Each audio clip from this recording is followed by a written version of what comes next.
Hi అండి, అందరికీ నమస్తే. Welcome back to our channel Hannu Geethu world. ఈరోజు మన కిచెన్లో మంచి హెల్తీ స్నాక్ అయితే చూపించబోతున్నాము.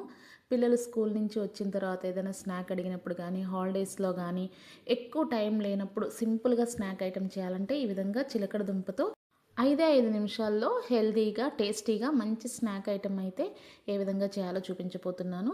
ఇది తిన్న తర్వాత మళ్ళీ మళ్ళీ కావాలని అడుగుతారు. ఎప్పుడు చిలకడ దుంపలని ఉడకబెట్టుకోవడం, లేదంటే కాల్చుకోవడమే తినుంటారు కదా! ఈ విధంగా ఒక్కసారి నేతిలో వేపి చూడండి. చాలా బావుంటుంది. 1 ఇయర్ బేబీ నుంచి స్కూల్‌కెళ్ళే పిల్లల వరకు కూడా ఎవరికైనా సరే మంచి హెల్తీ రెసిపీగా దీన్ని చేసి పెట్టొచ్చు. మరి ఇది ఎలా చేయాలో చూసేద్దామా? నేను పావు కేజీ చిలకడ దుంపలను తీసుకుంటున్నాను. ఈ చిలకడ దుంపల్ని ముందుగా వాటర్‌లో వేసుకొని ఒక పావుగంట నానబెట్టుకోవాలి. దీని మీద ఉన్న మట్టి, బురద లాంటియన్నీ పోయే వరకు నీట్‌గా వాష్ చేసుకొని, ఈ విధంగా పైన చెక్కు తీసుకొని చక్రాల్లాగా కట్ చేసుకోండి.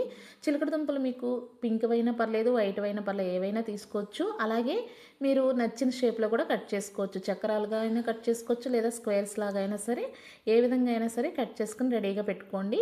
ఇప్పుడు స్టవ్ ఆన్ చేసి ఒక పాన్ తీసుకుని నెయ్యిని వేసుకోవాలి. నెయ్యి అందుబాటులో లేని వాళ్ళు బటర్తో కూడా దీన్ని ఫ్రై చేసుకోవచ్చు.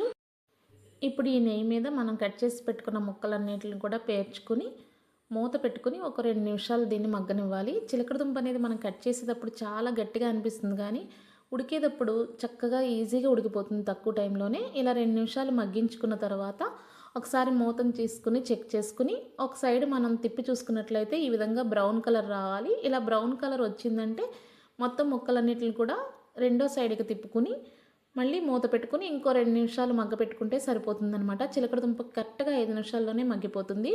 ఈ విధంగా అన్ని ముక్కల్ని రెండో వైపు కూడా తిప్పుకున్న తర్వాత మధ్య మధ్యలో కొద్దిగా నెయ్యిని వేసుకుని మళ్ళీ మూత పెట్టుకుంటే చక్కగా ఉడికిపోతాయి.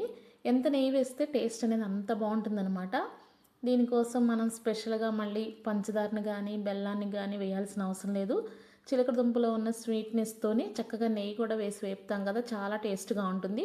ఇప్పుడు ఇలా మూత పెట్టుకుని ఇంకో 2 నిమిషాలు దీన్ని మగ్గించుకుందాం. చూడండి, మంచి బ్రౌన్ కలర్ వచ్చింది కదా. తింటూనే కూడా క్రిస్పీగా, లోపల స్మూత్గా చాలా టేస్ట్గా ఉంటుంది. ఇప్పుడు ఈ ముక్కల్ని వేరే ప్లేట్లోకి తీసుకుని చల్లారిన తర్వాత మీరు డైరెక్ట్గా అయినా తినొచ్చు. లేదు అంటే కొద్దిగా పిల్లలకి ఇచ్చేటప్పుడు హనీ వేసి ఇచ్చినా కానీ చాలా ఇష్టంగా తింటారు. ఇంకా వాళ్ళకి నచ్చుతుంది కదా హనీ వేస్తే. ఈ రకంగా కూడా చల్లారిన తర్వాత హనీ వేసి తినొచ్చు. మరి ఈ రెసిపీ కనుక మీరు చేయకపోతే ఒక్కసారి ఇలా ట్రై చేసి చూడండి. మీ పిల్లలకు పెట్టండి, చాలా నచ్చుతుంది. మరి ఈ రెసిపీ మీకు నచ్చినట్లయితే మా వీడియోని లైక్ చేయండి, కామెంట్ చేయండి, షేర్ చేయండి. మరిన్ని మంచి వీడియోల కోసం మా హన్ను గీతు వరల్డ్ ఛానల్ని సబ్స్క్రైబ్ చేసుకోండి. Thank you for watching. Bye bye.